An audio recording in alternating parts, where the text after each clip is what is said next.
भारतामध्ये न्याय मागणं इतकं धोकादायक कधीपासून झालंय.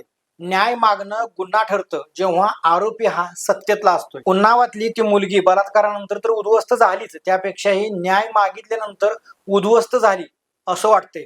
न्याय मिळूपर्यंत तिचं कुटुंब संपत आलं आहे आणि बलात्कार झाला त्याचं दुःख हे वेगळंच. 2017ला युपी मधील उन्नावाच्या नाबालिग मुलीवर बलात्कार झाला आणि आरोपी होता कुलदीप सिंह शेगर. सत्ताधारी आमदार होता तो. आमदाराला अटक होण्यासाठीच कित्येक वर्ष त्या मुलीला संघर्ष करावा लागला. त्यानंतर एखाद्या चित्रपटात आपण जसं पाहतो अशा घटना त्यामध्ये घडू लागल्या.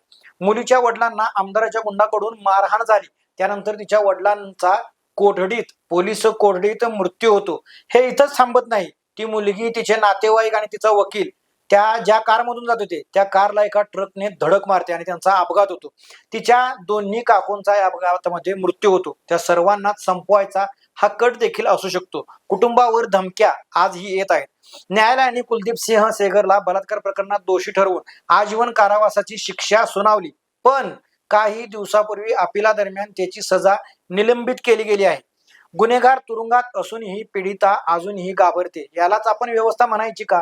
अशा घटना बऱ्याच घडत असतील, पण काही सत्तेचा पदाचा माज असलेल्यांच्या दहशतीमुळे कोणी बोलत नाही.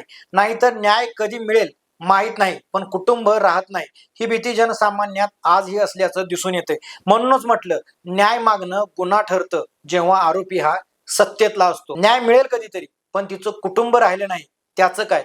याचा नेमका दोष द्यायचा तो कुणाला?